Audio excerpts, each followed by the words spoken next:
What's going on, PGM fam? Welcome back to another episode with the Power of a Growth Mindset. Today, we are joined with Jerome Joseph, a graduate of the Howard University. HU. He's also an educator, master facilitator, and student of leadership who's been leading teams for almost a decade. Now, Jerome began his career as a Teach for America Corps member and a science teacher in his hometown, Houston. And he's currently residing in New York City, where he's held numerous positions, including Dean of Students at Uncommon Schools, New York Executive Director of America Needs You, and he also dedicates his time to mentoring and developing students. My brother, Jerome, welcome to the show. Happy to have you on, man. Thank you so much. I appreciate y'all for giving me the opportunity to join. Absolutely. Well, we are excited to have you here, man. And one of the things that we love to start the show off with is a mental health check-in, especially for Black men in our community. Is something that we don't do that often. And so we love to open our show up with asking many of our guests how they're doing mentally, physically, emotionally. I know you've been kind of in and out of town traveling, but let us know what's going on in your world, man. Yeah, man. I'm going to have a moment of vulnerability. I lost an aunt. Josh, you know this, at the top of last month. And she was someone who was very, very close to me. And so, it's been a grieving process. And, I think that it's important for me to call that out because I'm pretty sure there's somebody who's going to be listening to this podcast that is also grieving a loved one. And may not know how to do it. So, some days I have my good days and I have my not so good days. But overall, I'm feeling blessed, man. In spite of all that, I actually had a call with two of my best friends this morning, and we just caught up, and we all three of us agreed that we just felt so refreshed after that, and just being able to connect like that. And so, man, I'm feeling really good. I've been traveling a lot, so just trying to get back into my routines, getting back into running, boxing, and whatnot. But overall, man, I'm blessed. I'm feeling really good. Work is going well. Family's doing well. My health is good, man. So I can't complain. Anything else on that is just gravy. Well, first off, appreciate the transparency and the vulnerability. I know I got a couple of friends of mine closest to me who have also lost some folks. And so I get where you're coming from, and nothing but prayers, love, and support to both you and your family. Appreciate it. So I want to start off, man. I know one of the things, you're a big Marvel, Harry Potter, Star Wars fan. And so we want to at least start off the show with, and it's something that I've always wondered because I've been to your place, but the three, what's your favorite storyline? Any reason why? Yeah, actually, of the three, they all have very sentimental value to me. So I have a brother. We're the same age. And I was born in March. He was born in August. So we kind of grew up very close together. He's my first best friend. That's what I like to say. And, he's the person who he and his grandfather introduced me to Star Wars. So that has a very special place in my heart. But you know what? Harry Potter is something that I really connect with because it connects to my life story. Harry, when we were first introduced to him, he's 11 years old and he's living with his aunt and uncle and his cousin. And he doesn't feel like he's welcome. He doesn't feel like he's quite home. He feels like something is off. He feels like there's someone else, something greater calling to him. And so when I first started to read that story, when I was around 12 years old, I felt the same way at times. I didn't feel like I fit in school, and like I wanted so much more in life, and I felt like something greater was calling to me. And so I just really connected to that. And so, the dope thing is just reading that series as I was growing up. I felt like I was growing up with Harry, because and so Harry went to Hogwarts and he felt home. And like by the time when I got to Howard, I know that feeling. Like when I got to Howard and when I got there, I was like, this is different. This is home. I feel this deep connection to this place.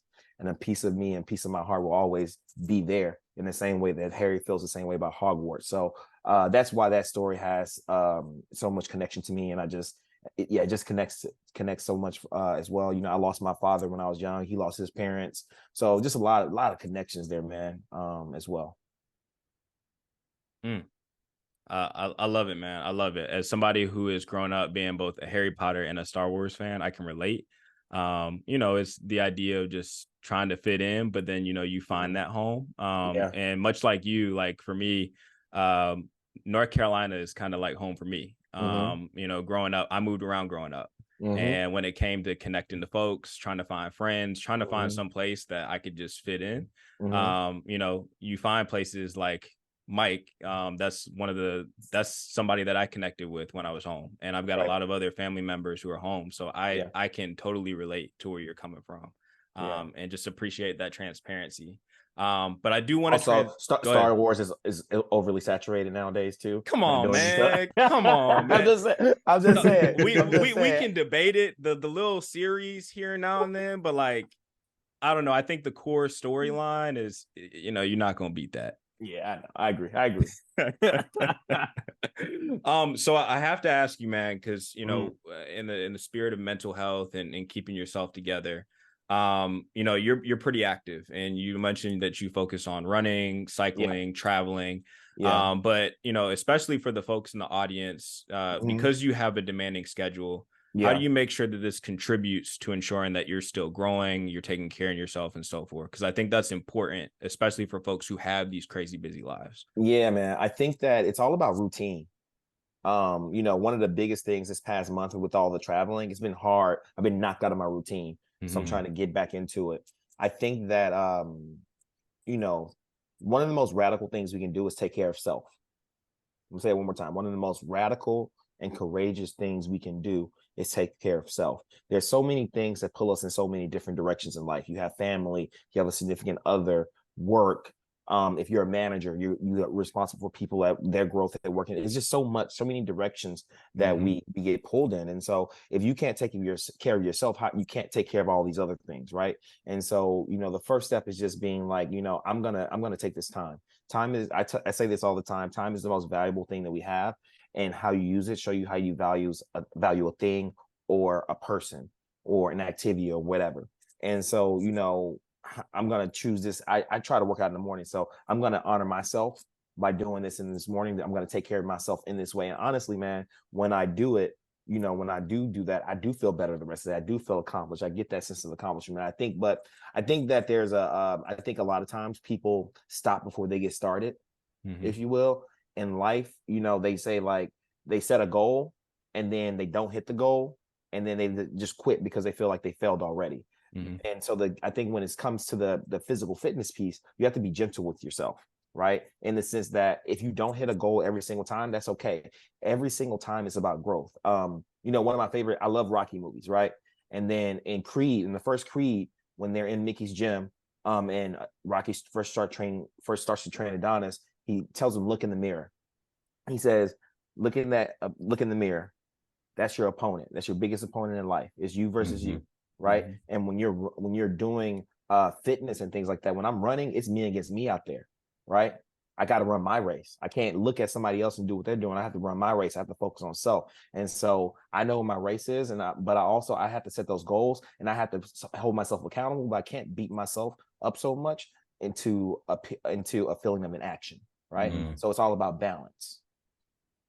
Mm. I appreciate that perspective, because it's one of those things that my coach is constantly trying to make sure that I'm Mm-hmm. instilling in me. Because I kind of like what you were saying. One, it's you versus you, but I think often we are also our worst critic.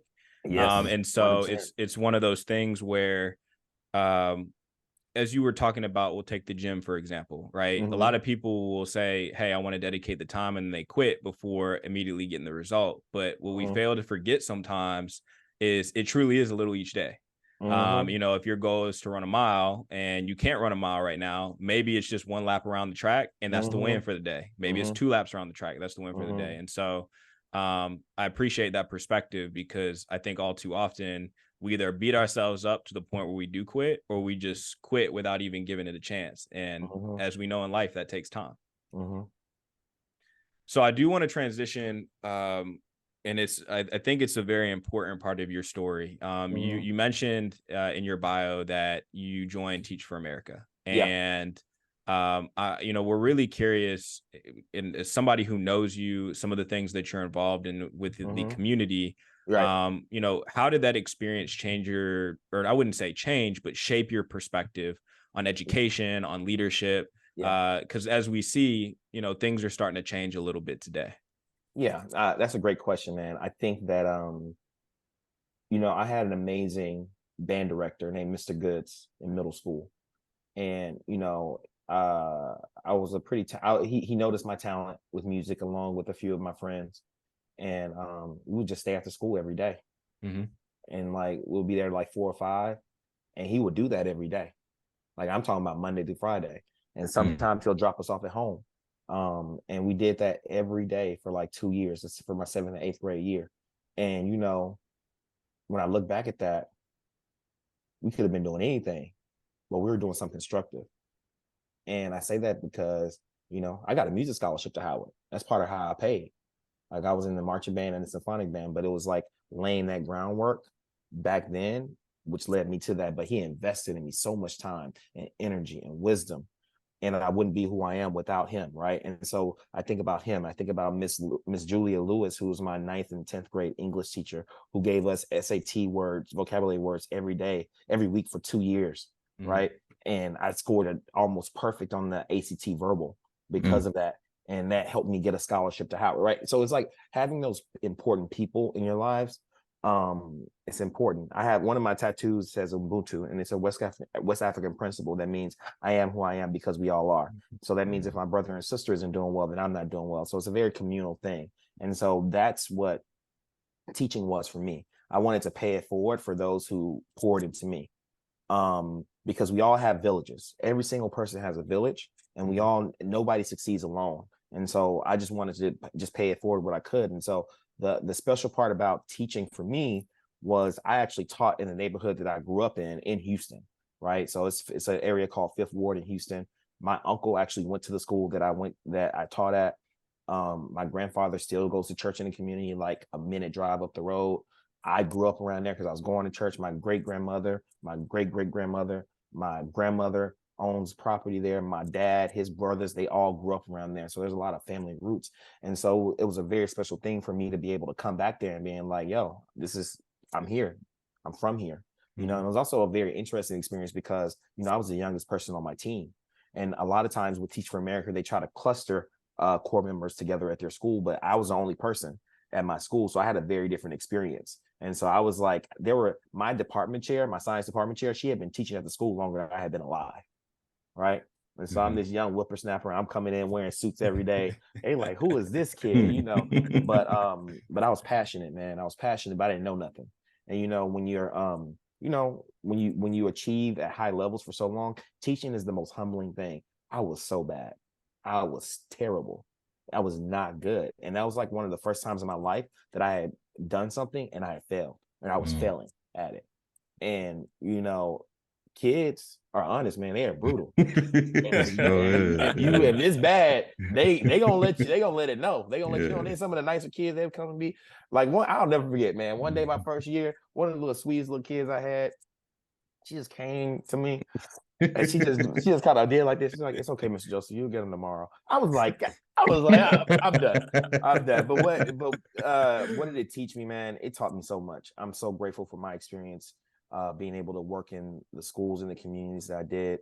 I was a teacher and assistant principal for almost 10 years, in Houston, in Brooklyn, in Brownsville, and Crown Heights. And, you know, a few things that I learned from that. Number one is that every kid needs a champion. There's a TED talk by Rita Pearson that is entitled that. And I deeply believe that, man, because, you know, so many kids, you know, there's so many factors in people's lives that determine their success, right? I moved like 20 times when I was a kid, 20 times. Like my dad was shot and killed when I was 4 years old. I went to a failing school district. I had so many obstacles in my way, but I had people who saw something in me and helped me get to where I am, right? And it's important for people to have that. I think it's particularly important for our young Black boys who can be mislabeled as a behavior issue or some of those things. Have you talked to the family? Have you talked to him? What do they have going on? You know, do you know that, you know, I've had boys whose dads just not in their lives. Like they around, got a whole nother family, but not coming to talk to them, right? You know, got a kid, you know, comes to school, his mom comes to school late with him every day, but, you know, I could just be like, hey, you're late, you're in trouble, right? But no, the backstory is got a newborn sister. They don't really have a solid housing in between two places. So they need to get there, right? So I'll give you this. So I was an assistant principal at an elementary school in Brownsville, right? Had this student. He was his mom, she was colorful, let's say that with her language. And she would come to school and I'd be like, Miss So and so, you can't come to school. She was like, Miss Joseph, don't be talking to me like that. You don't know the kind of shit I got going on. And I was like, I know this lady is not cussing me out at 7:30, 8 o'clock in the morning. And you know what? But and I think that a lot of educators, especially Black ones, we kind of be like, we can fall in the trap, because if we come from a community similar to the community that we're working in, we just think that because we Black and we like, hey, we good. We can just you still have to put in that equity and build those relationships, build that trust. At the core of every relationship is trust. And I think that's the other thing I learned working with my students and my families. You have to build trust with people. You have to, people matter. You have to make them feel like they matter. And with that particular student, when he was in second grade, he used to come to school late. He was falling asleep. Worked with his mom. I was like, hey, we got to get him here on time. And I was like, I didn't say like get him here. She would get him in there like 8:30. I was like, Miss so and so, let's get him here at 8:15. Start getting him here at 8. Okay, let's shoot for 8. All right, let's shoot for 7:30. Okay, let's get him on the bus. And we went, and it wasn't perfect, but we went at it. And I stayed, and there were days where she couldn't come get him, right? So I was like, it's cool. He gonna stay with me. He gonna be my little helper. I'm here to like 5, 6 anyway. When you just come get him, right? And so by the time when it got to when he was in 4th grade, she had been, 3rd grade was real good. 4th grade, things kind of unstabilized a little bit. And he missed like 3 days in a row. I called her. I'm like, hey, and by this time we cool. I'm like, what's going on? Don't be playing with me. He done missed 3 days now. And so, we talking. She was like, we live a little bit further out. If I miss the bus, it's hard to get there. And so I was like, look, I made a personal decision in that moment. I was like, if he missed the bus, you call me. I'm gonna Uber him here to school. I don't want to talk about how much money I spent that year on Uber, but he was at school every day and he's doing well, man. He's about to graduate from high school soon. You know what I'm saying? Another student I just went to his high school graduation last month. And, when I met him in the 3rd grade, his dad wasn't in his life. He was just going through a lot of turmoil, man. He's such an angry kid. And, he was messing up, and it would have been easier to just push him aside. The harder thing is to see him for who he is and try to understand with both him and his mom. And, I would get him on the weekends. We would go to the aquarium. We would go to Chuck E. Cheese. We would spend time together. And, we built a relationship and things got better. Now, here's the thing. It didn't get better. Then it got worse and got better. But we worked through it. We worked with his mom. We got him in therapy. And, he's about to go to college in the fall. But what if I wouldn't have been there? What if we wouldn't have been, the team of people around him wouldn't have been invested, right? And so I think that's a lot of time what I learned about education is like there are no shortcuts. You can't because as educators, we are literally raising up the next generation of leaders and people who are going to change the world. And I think that educators, teachers are the most important people in the world. It's a shame how we devalue them in this country because that work is so hard. It is, being a teacher is the hardest thing that I ever do. You can ask Josh, Mike, man, I be chilling at work because I know what real life is like. Working where I'm working, I appreciate it, but the real life is like when I was in those communities, in those schools, working with my kids and their families every day. That's where real stuff is happening. This is just cushy life, whatever, but real life things are happening there in those communities. And then it just taught me resilience, and to keep things in perspective. Like, when things are going on in my life, I've seen things go bad, you know what I'm saying? So it just helps me keep perspective. Wow. I appreciate that, Jerome, because, as an educator myself, some of the things that you mentioned are some of the same exact stories I share as well. But I want to take it back to the beginning of that question. You talked about how, I guess during your first year, you were surrounded by people who had more experience than you, but here you are coming in with fresh ideas. And, oftentimes that could be a gift and a curse at the same time. But I wonder if you can speak to, not even necessarily the criticism, but the feedback that you receive from students. You had the little girl that said you'll get it again tomorrow. So so taking that into consideration, what was your drive to continue? Because I remember my first year of teaching and I hated it. right? Yeah. I was in a situation where it was me and another student who I have a great relationship with today, but that first year that I was teaching, I told the principal, I said, it's either me or him. We both would not be in this classroom together. So I wonder if you can speak to that experience. Like, what made you continue to come back the next day? Yeah, I had a mortal enemy as well. I'm not gonna say her name on the podcast. I mean, I hope her well, but she was my mortal enemy for the first like 6 months of the school year. We got close though. But no, I think that you know what, man, it's because our kids deserve it. They deserve my best. You know what I'm saying? I pride myself on being excellent. And my grandmother who raised me, you know, she taught me if it's not worth doing right, it's not worth doing it at all. And you know, when you can understand this, Mike, if you a teacher, it's a labor of love because they ain't paying us a lot. You know what I'm saying? And the amount of hours, like, man, I was working like 60 hours a week. And like the only day I wasn't working was like Saturday, really. But then like at one point when it was time to get ready for state testing, what is that? I was working 7 days a week. I was teaching 5 days a week, doing after school tutorials, and I was doing Saturday school. You know what I'm saying? So like, you gotta love it, you gotta want it. But you know what? I did love it because I saw it when I looked at them. I was only 22, man. I was 8 years removed from where my 8th grade students were. You know what I'm saying? I remember like it was yesterday being in those seats. And I remember seeing adults look out at me and not care.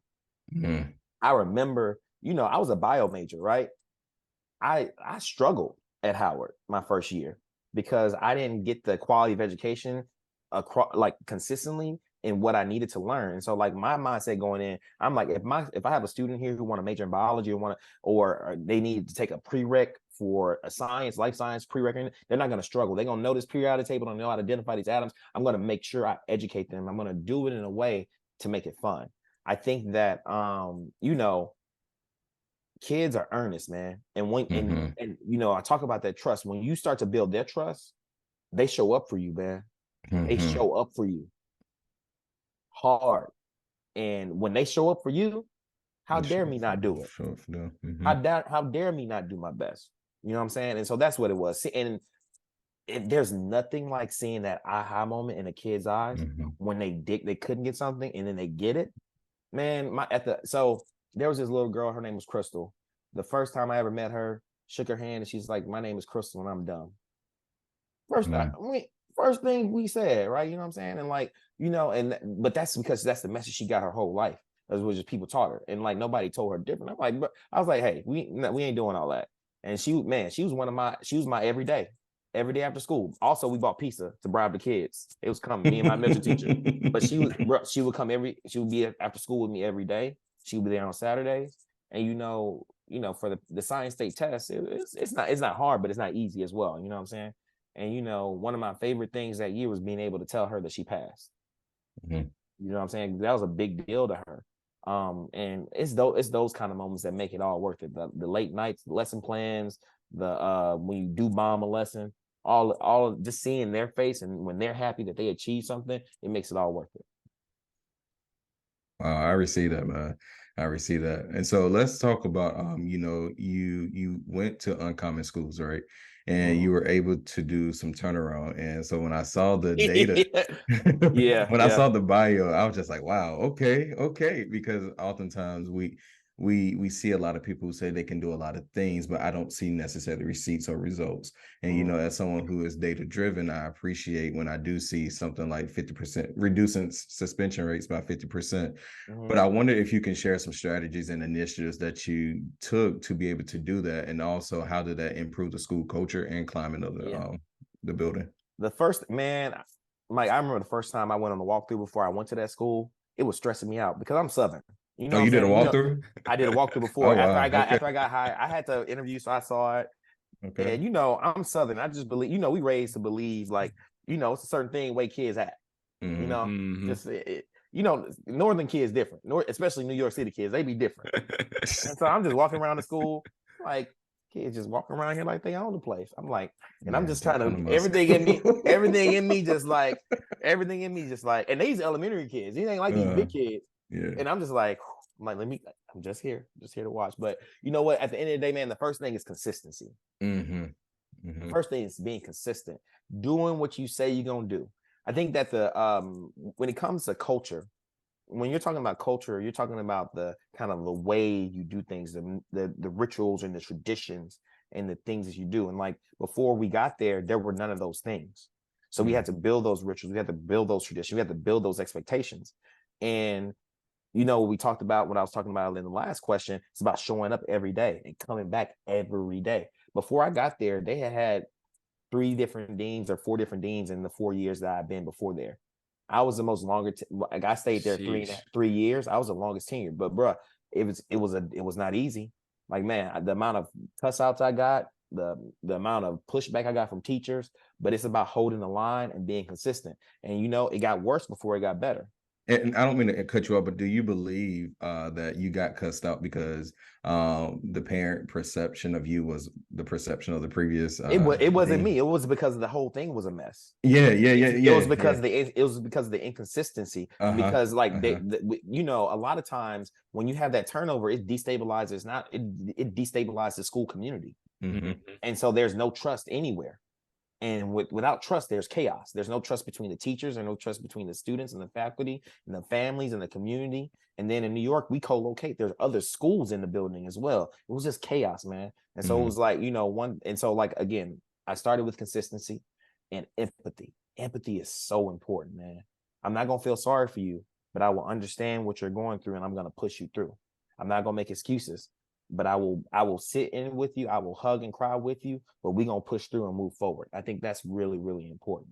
And I think that's empathy versus sympathy is so important. It's a thin line to walk, but it's a very important skill as an educator, in my opinion. Great. The other thing is thinking about, you know, being restorative practices. That was something I found in my second year. Instead of, you know, instead of alternatives to suspensions, trying to have restorative conversations with students, thinking about more logical consequences, thinking about how can, if this is happening, really just diagnosing the root cause of the issue and getting at that instead of trying, because the suspension, you just getting a kid out of your hair for a day, honestly. And they probably want the suspension. And they probably want, you're not actually solving anything. Like, so instead of it just being like a thing that you use willy-nilly, it's like, no, you're gonna be here, we're gonna be here, we're gonna figure it out together. A lot of times, the other thing that is like trying to figure out, going back to the root cause, what's happening at home, what's happening with the family, what you know, what's going on with the parents, because a lot of times what's going on with the parents can impact what's going on with the student, and some students are more susceptible than others for their family life to impact what's going on in school, right?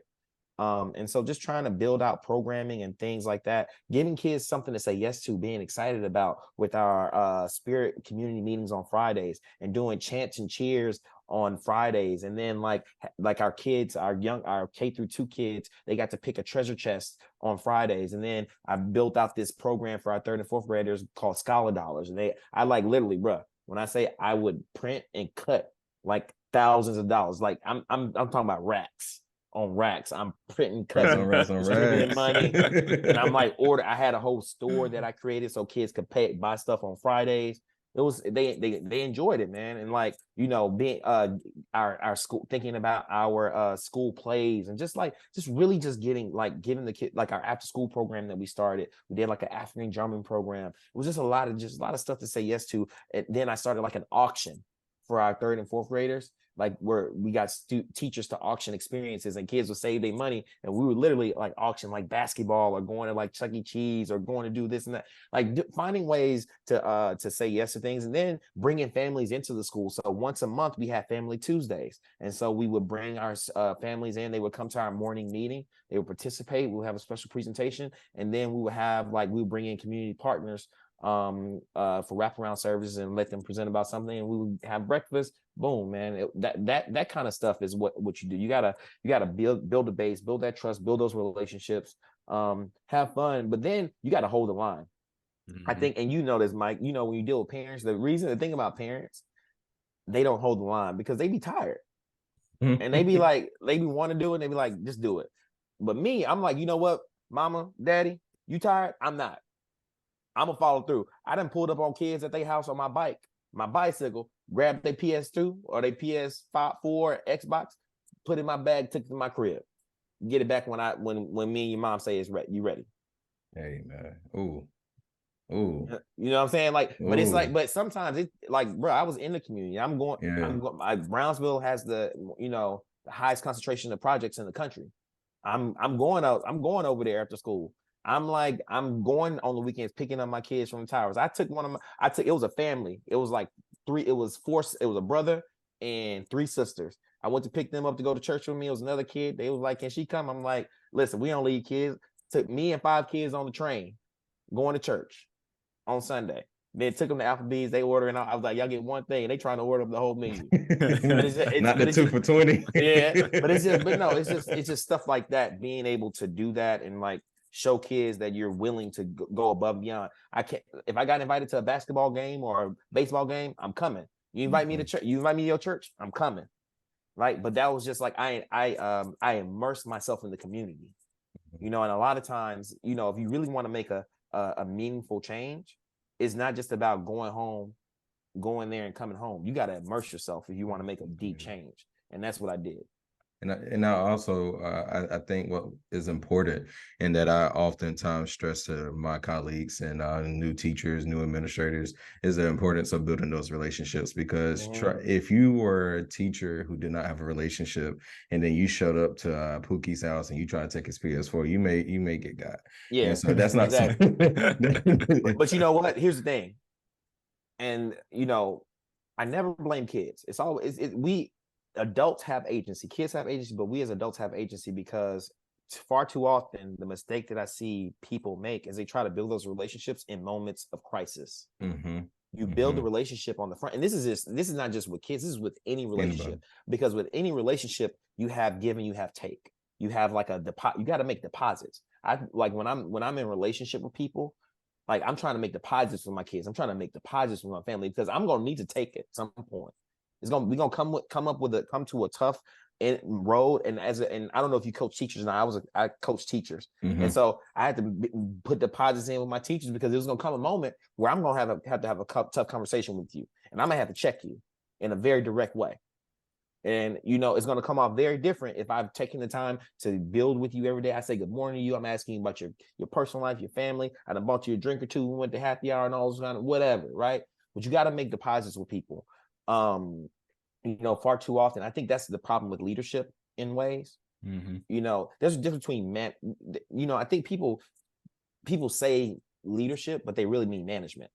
Those are two different things. Management is just getting people to a task, getting them to complete a task or finish a project. Leadership, you're not just getting them to complete the task, but you're inspiring them. You're pushing the right buttons. You're understanding each person and you're giving them what they need. You're backing up if you need to. You're giving them a little bit more. You kicking them in the butt if you need to, or you patting them on the back. That's the difference between the nuance between management and leadership. And we have way too many people who think they're leading, but they're actually just managing. And when they really need to step back and think about what that really, really truly means. And I think that leadership is required to make cultural change, right?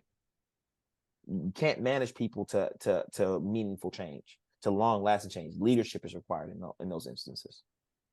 Wow, I appreciate it, man. I really do. So, I appreciate the work that you do and or that you did in education, also the work that you're doing now. But I wonder if you can speak on the benefits of the programs, the alternate pathways, alternate pathways to success program that I think you are working with, and how taking advantage of those internships is helping students, especially with understanding the climate that we're currently going through as it relates to affirmative action and other I think cases. I think that's a great point to make. I think that I take this back to again, I want to relate this to my personal life. My whole life I was told go to college. One of my older cousins who I grew up with, he didn't go to college. He went to school. He became a certified electrician. He's a unit in a union. He's built an amazing career working for oil and gas companies down in Texas. He's built an amazing life with his family. It's not about, college. It's about making sure kids have plans. And I think that a lot of times, we build out this college first culture, and really what we do is we need to get away from this one size fit all model.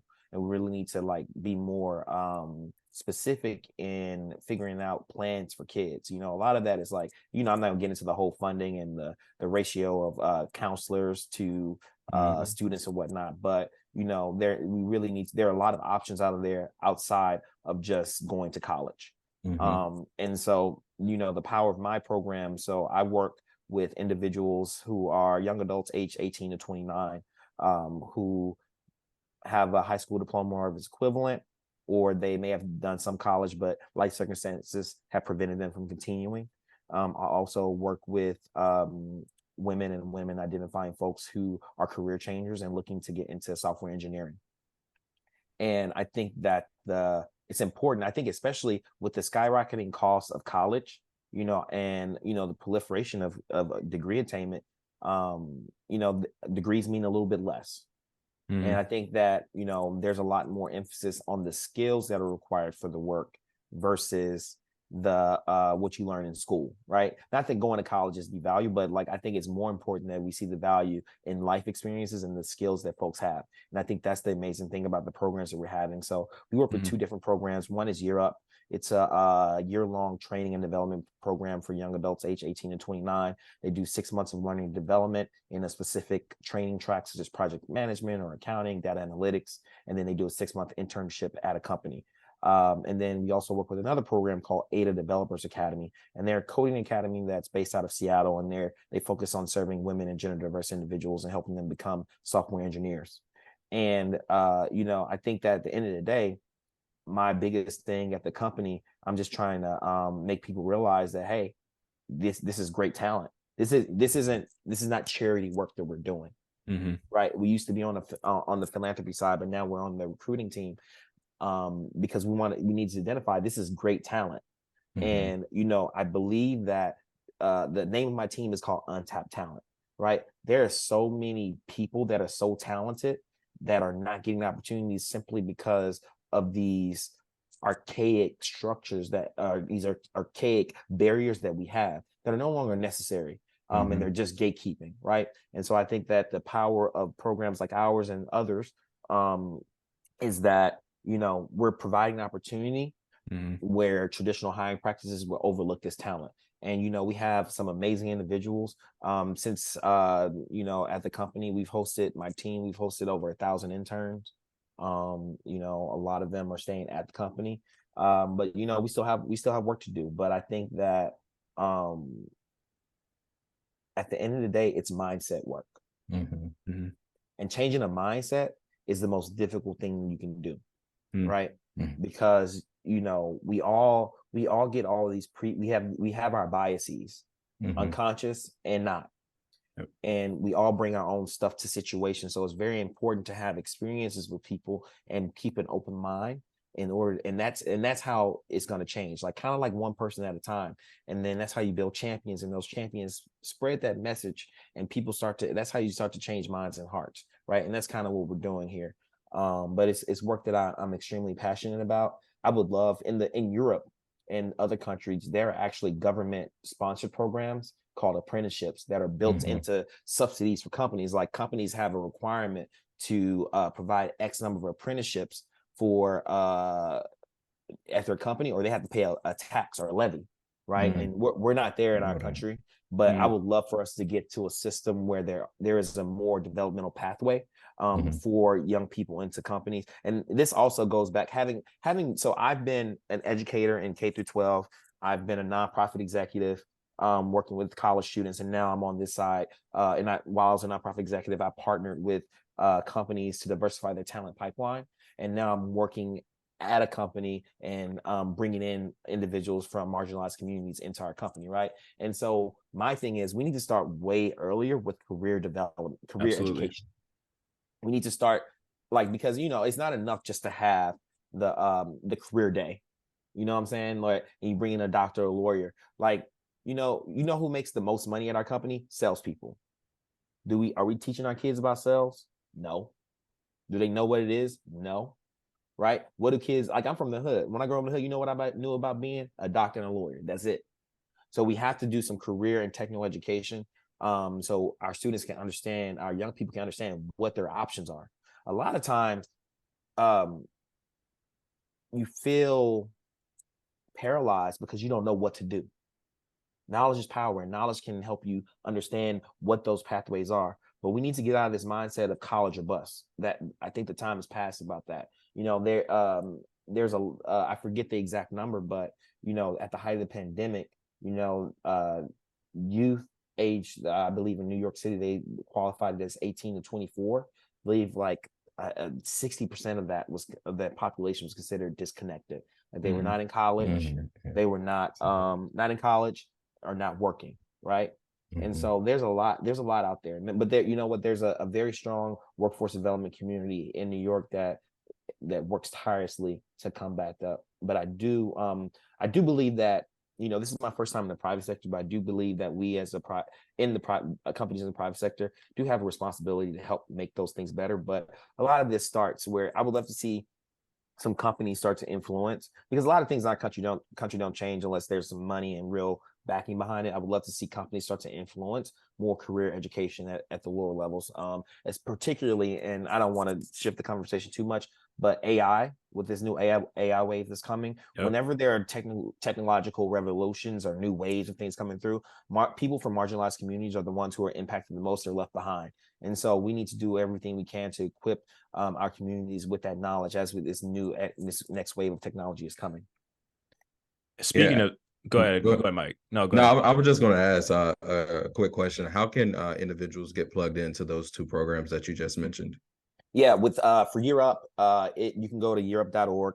They are in a multitude of cities. You have to be aged 18 and 29. You have to do an application interview in order to do that. For Ada Developers Academy, it's also an application process. They have physical campuses in Seattle, Atlanta, and then there's a remote campus. And you can Google Ada Developers Academy and get hooked up there. Another great program that's in New York City, it's called Marcy Lab School. That is also a coding academy that supports young people to learn how to do software engineering and help them get jobs. It's tough out there, so those gotta skill folks up. Skills is the next wave. Skills certifications are going to be really important as we move forward.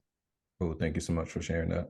Yeah, thank you for that. And I kind of want to stay a little bit on the corporate topic, because I think you touched on a lot of different things, but I'm curious from your perspective, like, how can corporations play this role in ensuring that they are fostering that pipeline, especially for whether it's untapped talent, underrepresented backgrounds, and so forth? Because I think one of the things that you kind of mentioned was like AI is now a big thing. And one of the things that we're starting to see is, one, there's still a digital gap, and it's going to continue to grow. We see things in the news like what happened with the Supreme Court, and that's not just something that's going to impact colleges, but it's going to have a ripple effect across education, policies. It's going to have an impact on recruiting. Like, it's touching a whole bunch of stuff. So if you could touch a little bit more on like how corporations could play that role, because I think that's going to be very important as we continue to move into the future. Yeah. That's a great question, Josh. I think from my perspective, companies that find good talent in places that others don't, they're going to be the ones that win. Because while the economy may be in a downturn right now, eventually it's going to be back up, right? And as soon as 2020, there was an arms race for talent. Like you couldn't find enough talent, right? They were paying.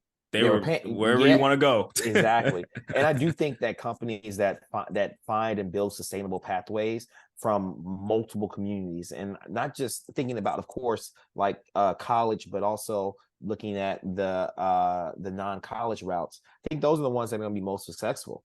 And I think that, diversity of thought leads to innovation. Diverse teams are the most successful teams in a lot of ways. Diverse companies are successful companies. And so I know that there's a lot of talk out there about, DEI, and, there's a lot of attacking of those things. These programs are very, very important because, it makes you better. It makes the company better. And I think that the biggest thing is we have to get out of our heads that this is philanthropy. This is not a philanthropic initiative. This is an opportunity to find great talent in a place that we don't always seek it out. And I think that's the most important piece to name. Again, that line of empathy versus sympathy. I'm not doing this because I feel sorry for you. I'm doing this because I see what you can do, and it is a mutually beneficial thing for us. I think that there needs to be some education on how to do it. I think a lot of times companies don't do things just because they don't have the know-how. And so, it's important. There are several companies outside of ours that do this similar work. And so it's important to have a community of folks that you can go to and help, and sometimes, learn best practices and things like that. And I think just, publicizing the work. I didn't know that this work was out there until I started doing my role. But, now I look to see which companies are doing the work that we're doing. And so I think that at the end of the day, though, it's going to take real investment from leadership at any company for something like that to happen. At ours, it started with our CEO, and they in our senior leadership years ago, back in 2009, they made that decision to make that initial investment.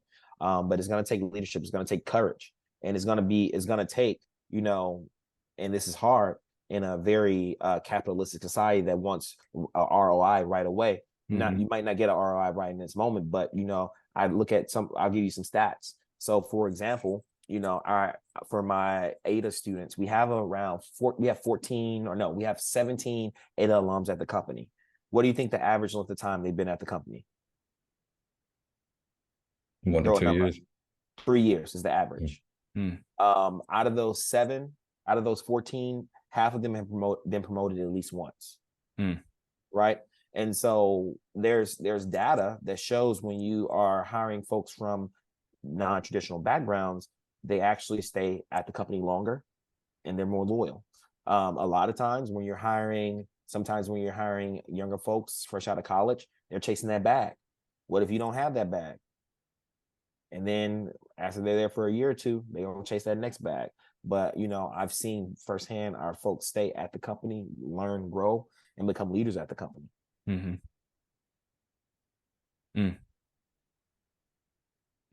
That's and it's a pretty cool perspective, because I always think, like, and we see it now, especially being in our industry, how quickly people will go from one company to another.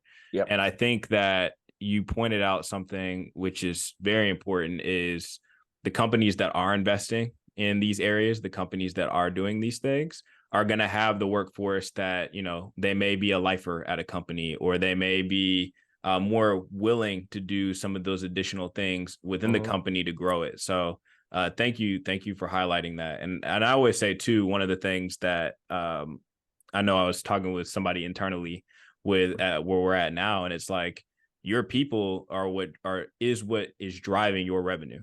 Yes. And when you look at we'll take sales, for example. You walk in the room and it's like, hey, you seeing a bunch of different people versus, one background of a particular race or ethnicity. It's like, okay, they got it going on. They're putting their money where their mouth is. So I'm with it. 100%.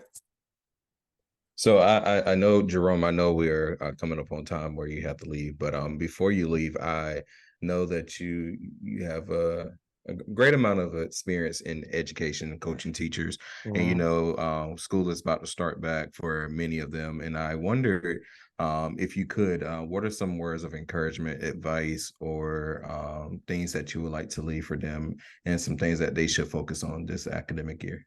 Yeah. For my first year, new teachers, it gets better.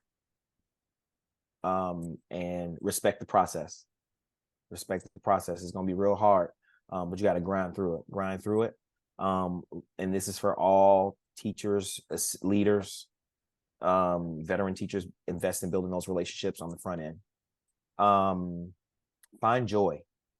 Help the students find joy. You need to find the joy in the work. You have to build joyful moments in learning. I think back to the moments that I learned the most. I remember my learning the most is when I found joy in it. So let's help our students and us. Let's find joy in the work that we're doing. People matter. People matter. I think that we can get so caught up in the results and the data And data is important. Achievement is important. But when we lose sight of people, of the people behind the numbers, that's when we've made a mistake. Yep.